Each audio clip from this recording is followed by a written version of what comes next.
Alright, hey guys, Daly here, and today we're going to take a look at the Hazy Flame deck that got top 32 or top 16 at Edmonton Regionals. This was I don't know who this deck was actually run by, which is usually something I can find out, but I did see this deck list online, so I decided to talk about it. First off, we're going to look at the main cards in the deck, the Hazy Flames. First we got Hazy Flame Cerberus. Your normal, this is you can normal summon. It basically just halves his attack, which is so it drops from 1,000. And when this card is destroyed, you can add one Hazy Flame card from your deck to your hand, or one Hazy card from your deck to your hand. And then we have Hazy Flame Griffin.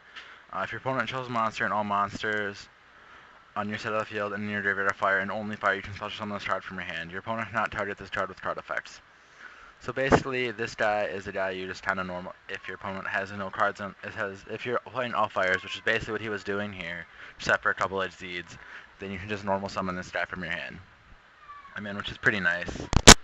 The only Hazy Flame he was playing at one, which was Hazy Flame at Torch.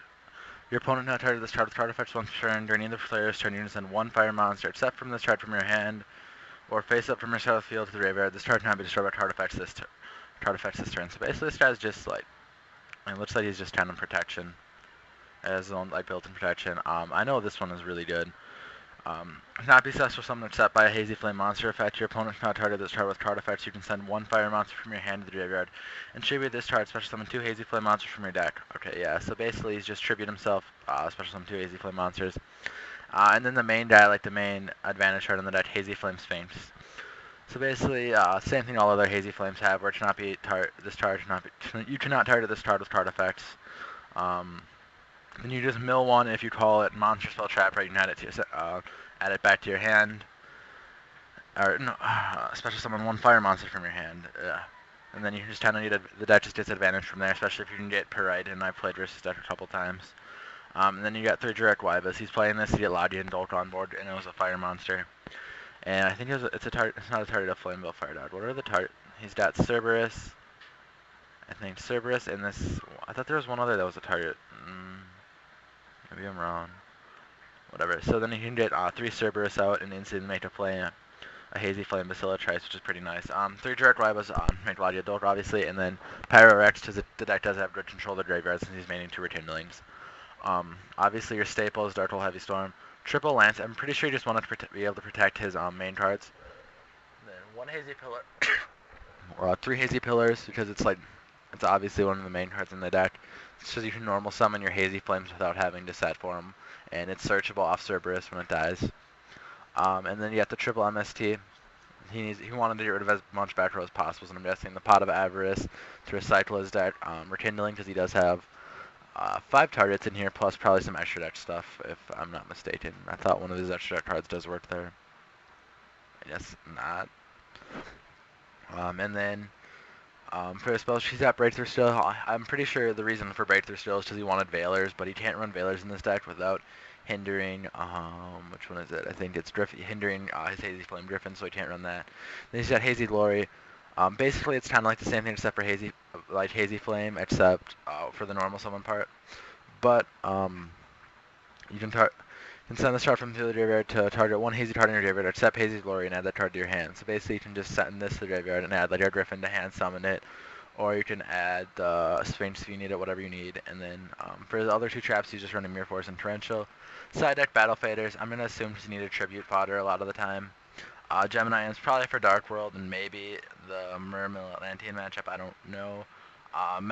Two Max C's because Max C's are really good versus probably the windups.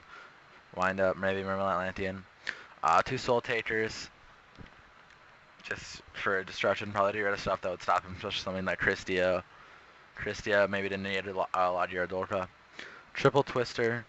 I can see why this would be good, especially since it can he can destroy a lot of cards. He wants extra destruction, so he can destroy the decrees and stuff that would stop him from going off. 2 Rosen matches and then 2 decrees. He had these. I read he had a report on the playing. He said he did not make any of these at all. He made Direwolf once or twice. Made Dolkoma once. Didn't make Loudgy at all. He made Gaia once or twice. He made this like every game apparently that he could get it out. He pretty much made it, and it won him a lot of games. He played one X-Beetle. He played the X-Beetle. He said he made it like twice.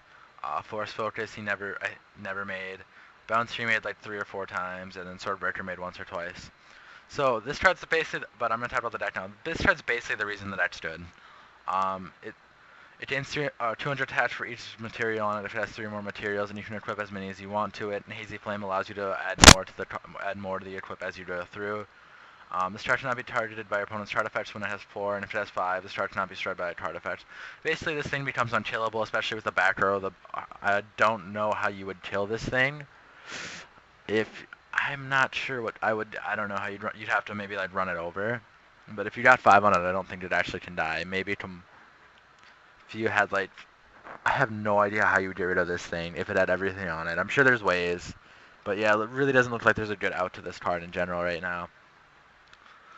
I don't know how you get rid of it. Like, creature swap and then kill them with it. Maybe creature swap would work versus it. I don't see any common side deck choices having a good answer to this Hazy Flame Basilotrice. I'm gonna assume this is the only reason he won. When I played versus this deck, I think he got 4 on it. He couldn't get his 5th before I was able to get. I think I ran it over. It was at. Yeah, I'm pretty sure. I was just able to run it over. It was at like 3,300, and then I'm pretty sure I swung at it and honested when I killed it. That's pretty ridiculous though. And I played this deck. I played against this deck when I was playing Swamp Rabbits on my other channel. But that's the deck, guys. Remember to subscribe, check out my channel for more videos. Thanks for watching, and I'll see you later.